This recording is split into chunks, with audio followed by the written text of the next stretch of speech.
அனைவருக்கும் வணக்கம். நான் உங்கள் மருத்துவர் பரமேஸ்வரி ஆனந்த்ராஜு, நிறுவனர் பீனிக்ஸ் பெண்கள் மற்றும் குழந்தைகள் நல அறக்கட்டளை. இப்ப சமுதாயத்துல பாத்தீங்கன்னா பெண்களுக்கு, குறிப்பா பெண் குழந்தைகளுக்கு நிறைய பிரச்சனைகள் வருது. அதுவும் வழி தவறி போகக்கூடிய பெண் குழந்தைகள் அதிகமாகிட்டே இருக்காங்க. அண்ணா மட்டும் அவன் ஃப்ரெண்ட்ஸோட படம் பார்க்க போறான், வெளியே போறான், விளையாட போறான், என்ன அனுப்ப மாட்டீங்களா, என்ன கொஞ்ச நேரம் தனியா விடுங்க ப்ளீஸ், நான் என்ன உங்களுக்கு அடிமையா, எப்ப பார்த்தாலும் என்ன வீட்டு வேலையை செய்ய சொல்றீங்க, பொண்ணா பிறந்ததே தப்புப்பா இப்படின்னு புலம்பக்கூடிய பெண் குழந்தைகள் ஒவ்வொரு வீட்லயும் அதிகம். அப்படிப்பட்ட பெண் குழந்தைகள் வைத்திருக்கிற நாம அவ நல்லதுக்கு தானே சொல்றோம், அவ நல்லதுக்காக தானே எல்லாமே நம்ம செய்யறோம், நம்ம வாழ்றதே அவளுக்காக தானே, இவ நம்மளை புரிஞ்சிக்கவே மாட்டேங்கிறாளே அப்படிங்கிற ஒரு இயலாமையும் ஒரு விரக்தியும் ஒவ்வொரு அம்மாக்கள் கிட்டையும் இப்ப இருக்கக்கூடிய அம்மாக்கள் கிட்ட அதிகமாவே இருக்கு. இப்படிப்பட்ட பெண் குழந்தைகள் நம்ம வீட்டுல இருக்கிறாங்களா? கண்டிப்பா அவங்களுக்கான பதிவு தான் இது. டீனேஜ் அப்படிங்கிறது நம்ம வாழ்க்கையில மிக முக்கியமான காலகட்டம், இம்பார்ட்டண்ட்டான ஸ்டேஜ், ரொம்ப கஷ்டமான காலகட்டமும் அதுதான். ஒருத்தரோட ஃபியூச்சரை முடிவு பண்றதே இந்த டீனேஜ் தான். இந்த டீனேஜை மட்டும் கடக்கிறதுக்கு நம்ம குழந்தைகளுக்கு நம்ம சப்போர்ட்டிவா இருந்தோம் அப்படின்னாக்க ஒவ்வொரு குழந்தையும் பிற்காலத்துல ரொம்ப மிகப்பெரிய புத்திசாலியாகவும் ஒரு பிஸ்னஸ் மேனாவோ இல்லை ஒரு டாக்டராவோ அவங்கள நம்ம செதுக்க முடியும். அதே மாதிரி இந்த டீனேஜ் அப்படின்னு எதை சொல்றோம் அப்படின்னா 13 வயசுக்கு அப்புறம் 18 வயது வரைக்கும் உள்ள இந்த காலகட்டம் தான் டீனேஜ்னு சொல்றோம். சைல்டுஹுட்டுக்கும் அடல்ட்ஹுட்டுக்கும் இடைப்பட்ட காலம் தான் இது. அதுவும் குறிப்பா பெண் குழந்தைகளுக்கு பார்த்தீங்கன்னா அவங்க ஏஜ் அட்டன் பண்ணதுமே டீனேஜ் ஸ்டார்ட் ஆயிடுது. இந்த டீனேஜ்ல நம்ம பெண் குழந்தைகளுக்கு உடல் ரீதியான மாற்றங்கள் இருக்கும். அது வரைக்கும் அவங்களுக்கு கிடைத்த சுதந்திரம் நிறைய இடங்கள்ல கிடைக்கிறது இல்லை. மனதளவுலையும் அவங்க மிக குழப்பமா இருப்பாங்க.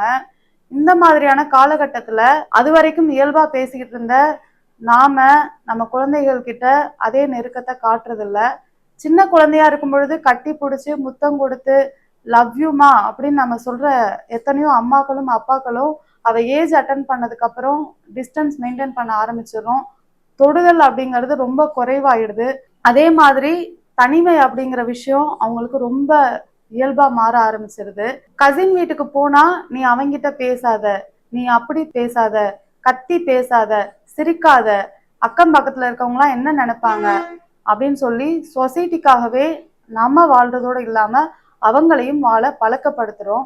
இந்த மாதிரி இருக்கக்கூடிய சுச்சுவேஷன்ல என்னடா எப்ப பார்த்தாலும் நம்ம அம்மா அப்பா நம்மளை புரிஞ்சிக்கவே மாட்டேங்கிறாங்களே, நம்மளை இப்படி இரு அப்படி இருக்குன்னு 1008 ரூல்ஸ் போடுறாங்களேன்னு சொல்லிட்டு நம்ம மேல இருக்கக்கூடிய கோபம் ரொம்ப அதிகமா மாறுது.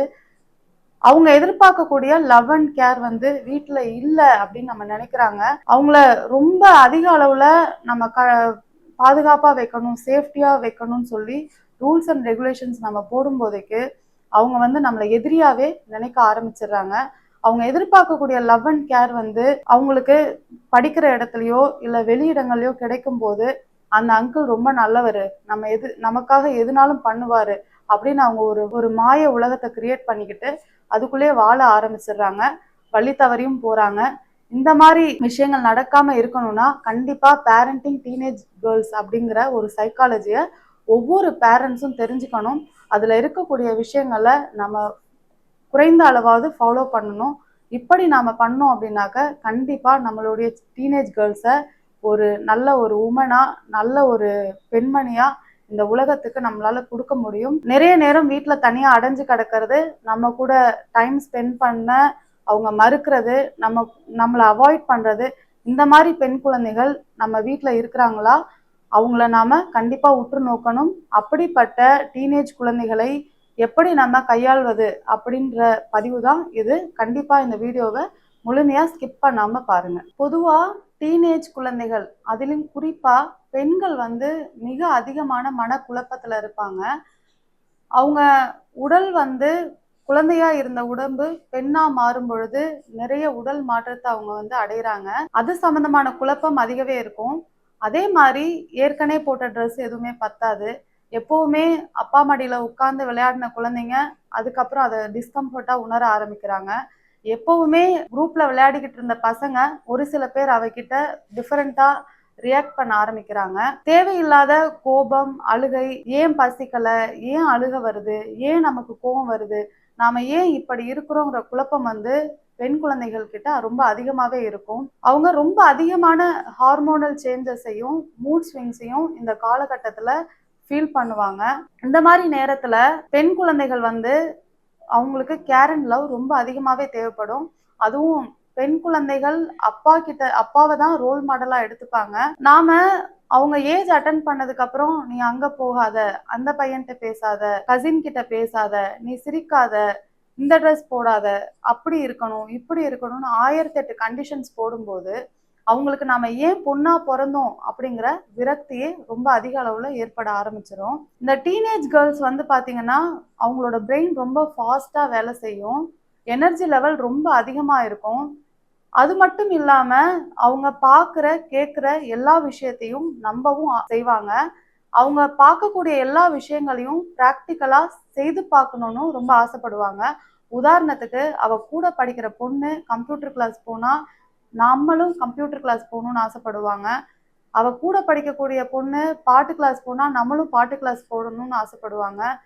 ஃப்ரெண்ட்ஸ் எல்லாம் சினிமாவுக்கு போனா, அதுவும் குறிப்பா ஆண்கள்லாம் சினிமாவுக்கு போகும்போது ஏன் பொண்ணா பிறந்த நம்ம மட்டும் ஃப்ரீடம் கிடைக்க மாட்டேங்குது, நம்மளையும் நம்ம அம்மா அப்பா சினிமாவுக்கு அனுப்புனா என்ன, இந்த மாதிரி கொஷின்ஸ் வரும். ஃப்ரெண்ட்ஸ் அவுட்டிங் போனா நம்மளும் அவுட்டிங் போகணுங்கிற எண்ணம் வரும். ஸ்கூல் டூர் போனா உதாரணத்துக்கு நம்ம பேரண்ட்ஸ் கிட்ட வந்து கேட்குறாங்க, நம்ம அனுப்பலை அப்படின்னா ரொம்பவே அவங்க விரக்தி அடைவாங்க. அது கோவமாவும் பேரண்ட்ஸ் மேல மாறுது.